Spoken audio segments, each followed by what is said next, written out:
Aanaalee godina Wallagga Bahaa lama keessatti bu'uuraalee misoomaa garaagaraa hojjetamaa turan xumuramuun tajaajila hawaasaaf qophaa'an.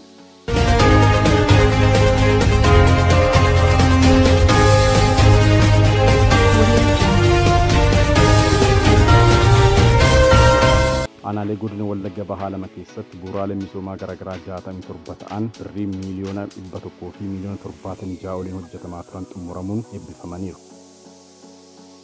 Aanaa Diggaatti piroojeektoonni rakkoo hawaasummaa fi diinagdee uummataa hiikuu danda'an kanneen akka bishaan dhugaatii, sheedii hojii dhabeeyyii, daree dabalata barnootaa fi kanneen biroo lakkoofsaan 44 ta'an birrii miiliyoona 76 oliin hojjetamanii xumuramuu bulchaan aanichaa obbo Mangistuu Magarsaa himaniiru. Gam tokkoon hojii nageenyaa tasgabbeessuu hojjechaa, gama biraan immoo hojii misoomaaf hawaasummaa fayyadamummaa hawaasaa dhugoomsuu hojjechaa turree jirra.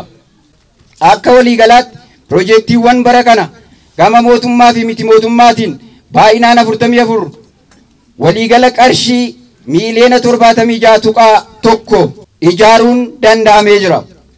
Gama biraatiin bulchiinsonni magaalota keenyaa daandii koobilii fi cirrachaa ijaarsa suphaa garaagaraa kan akka ibsaa fi bishaanii taasisuun uummataaf tajaajila ga'aa kennuu jalqabanii jiru. Bifuma wal fakkaatuun aanaa Gobbuu Sayyoottis piroojeektoonni rakkoo hawaasummaa fi diinagdee uummataa hiikuu danda'an kanneen akka daandii koobilii, galma mana kuusaa fi kanneen biroo 23 ol ta'an birrii miiliyoona 100 oliin hojjetamanii xumuramuun tajaajila hawaasaaf akka qophaa'an bulchaan aanichaa obbo Darajjee Nagaasaa himaniiru.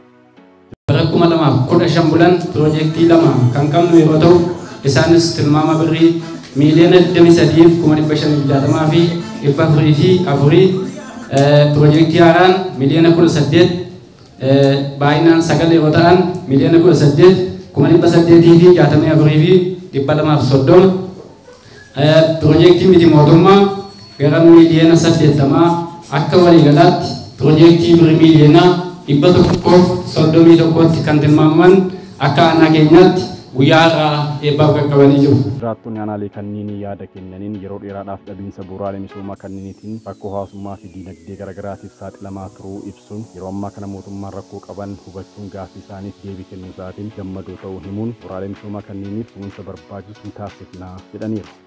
Guyyaa irraa eebbi piroojeektii taasisnee jirra. Eebbi piroojeektii kun hawaasa bal'aadhaa fi faayidaa guddaa qabachuudha.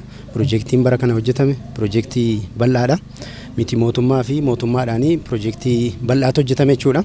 Piroojeektiin kun hawaasaaf bu'aa guddaa qabachuudha. Piroojeektiin adda addaa kan bishaanii, daandiin, koobiliin adda addaa hojjetamee jira. Piroojeektiin ijaarsa waajjiroolee illee hojjetamee jira. Inni kun rakkoo waajjiraa furee jira. Daandiin komii hawaasaa magaalaa keessatti kaasan sana furee jira jechuudha.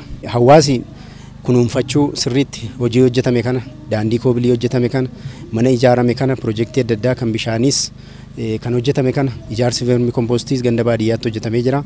Isa kana sirriitti kunuunfatee eeggatee itti fufuu qabaa waan jedhu sana. Egaa baay'ee kan namatti toluu fi baay'ee kan nama gammachiisu koobilistooniin aanaa Gobbuu Sayyoo keessatti hojjetame jechuun baay'ee waan haaraatu hojjetame jechuudha. Biyya keenya keessatti daandiin kun akkaataa itti deemamuun qabu ture jechuudha. Dhoqqeen baay'ee nama rakkisaa. Daa'imni keessa deemuu hin danda'u, makiinaan keessa darbee haadha deessu fuudhee deemuu hin danda'u. Baay'ee rakkoo cibaa keessa kan ture aanaan Gobbuu Sayyoo guyyaa har'aa kana Waaqayyoof haa galatu kunoo koobilistooniin hojjetame kan irra daandii gara daandii waajjira fayyaatti kan geessu, waajjira kuusaa xaa'ootti kan geessu baay'ee kan itti shufeeronni illee gammadanidha. Baay'ee itti gammannee jirra jechuudha yeroo ammaa kana. Piroojeektiin adda addaa har'a akka aanaa keenyaatti eebbifamee jiru guddaa kan nu gammachiisuu fi hawaasa keenya illee kan boonsu ta'uu isaati. Rakkoo kana dura turellee furuu kan danda'uu fi hawaasa keenyaaf furmaata kan kennu mana barnootaatiif illee furmaata kan kennu piroojeektiin kun eebbifamee jira.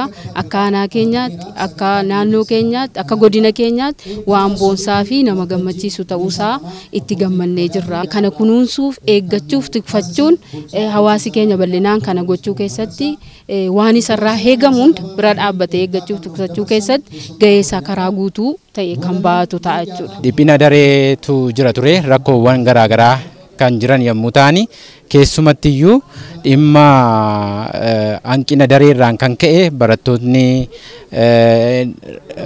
daree tokko keessatti baay'atanii bakka tokkotti barachaa turanii garuu amma piroojeektiin kun yeroo ammaa asitti har'a dareen dabalataa kun gama aanaa keenyaatiin nuuf yaadamee kun ta'uu isaatiin rakkoon kanaan dura mul'achaa ture keessumattiyyuu dhiphina daree wajjiniin kan wal qabatu hin furama kan jedhu amantaa guddaadha kan nuti qabnu kanattis immoo guddaa gammanneerra. Mootummaan jijjiiramaa bu'uuraalee misoomaa garaagaraa gama hundumaan jiru babal'isuun xiyyeeffannoon hojjechaa jira kan jedhan gaafatamaan waajjira maallaqaa godina Wallagga Bahaa obbo Shimallis Amsaaluu piroojeektoonni 700 ol ta'an birrii biiliyoona 1 fi biiliyoona 400 oliin hojjetamanii xumuramuun tajaajila kennuu eegalaniiru jedhan. Projektiin bara kana akka godina keenyaatti qabamanii jiran projektoonni mootummaa dhaabbilee miti mootummaaf akkasumas dhaabbilee gargaarsa dhalaatiin akkasumas kenna tajaajilaatiin raawwatamaa jiran projektoonni gara 814 karoorfamanii kana keessaatti projektoonni 702 ta'an xumuramanii jechuudha hawaasaaf dabarsamanii kan kennamaa jiran jechuudha waliigala gara baajeta biiliyoona 1.4 kan ta'u jechuudha kan inni hojjetame uummata kanatti dabarsamee laatamaa jiru jechuudha. Hawaasarraa maaltu eegama? Hawaasni waan inni gochuudha qabu projektiin tokko gaafa hojjetamu uummataaf hojjetama. Inni jalqabaa kunuunsuudha, inni lammaffaan abbummaan itti dhaga'amuudha qaba jechuudha. Abbummaadhaan projektoota kana kunuunfatee dhalootaa dhalootatti darbuudha qaba. Projektiin tokko inni ijaarama gaafa jedhamu yoo xiqqaate umurii waggaa 5 hanga 6 tajaajila jedhamee jechuudha.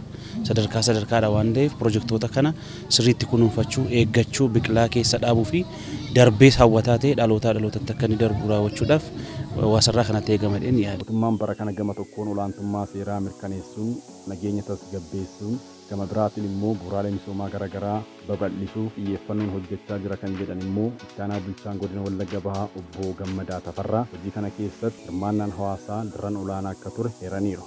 Uummanni keenya hirmaannaa keessaniin hojjettanii eegumsa barbaachisaa gootanii humnaaf qabeenya keessaniin hojjettanii piroojeektiiwwan kun akka milkaa'an taasiftanitti waan ta'eef ammas gara fuulduraatti piroojeektiiwwan har'a eebbifamanii ifa ta'an kana piroojeektii bishaan dhugaatii, piroojeektii qonnaa, piroojeektii barnootaaf kanneen biroo har'a eebbifaman kana akka karoora keessanitti eeggattanii akka irraa fayyadamtan jecha gaaffiin bu'uura misoomaa kana duwwaa miti hin dhaabbatu gaaffiiwwan bu'uura misoomaa isin gaafattan kan isin gaafattanis kan isin gaafannes karooraan gara fuulduraatti kan deebi'uu fi nageenya jiraatee olaantummaan seeraa kabajamee itti fufeennaan gaaffiin nuti hin deebifne hin jiru tokko tokko lakkoofne hin deebifnaa mootummaan kana deebisuudhaaf qophaa'aadhaa haalli mijataanis jira jechaadha.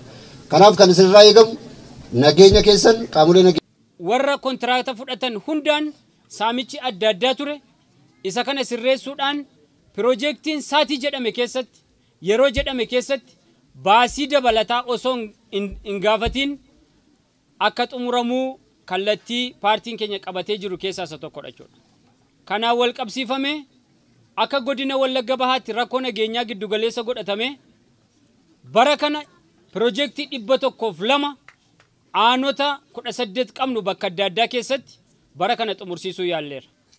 Keessaa aanaan Diggaas wantoota arrasin iddoo garaagaraatti daawwataa turtanii fi kan biraas kanarra hin daawwatamiin baay'een akka jiran hin beektu jechuudha. Kanaaf akkuma beekamu piroojeektiin hawaasa keenyaaf baay'ee barbaachisaadha. Hawaasni keenya daandiif manneen barnootaaf dhaabbilee isaa adda addaaf buusii hin buusaa gibira hin kaffala. Kana keessaa miindaa inni argatu faayidaa inni argatu piroojeektii kanadha jechuudha. Hawaasni iddoo daa'imman isaa itti barsiifatu daandii irra deemu bishaan dhugaatii isaaf barbaachisu argachuu qaba jechuudha. Waan aaraa takka biyyattii keessatti ta'een beenne sirni paartii badhaadhinaa yeroo jalqabaatiif fidee ittiin lafa qabsiisee caasaan keenya hundi iddoo garaagaraatii fudhatee hojiirra oolchaa jirudha.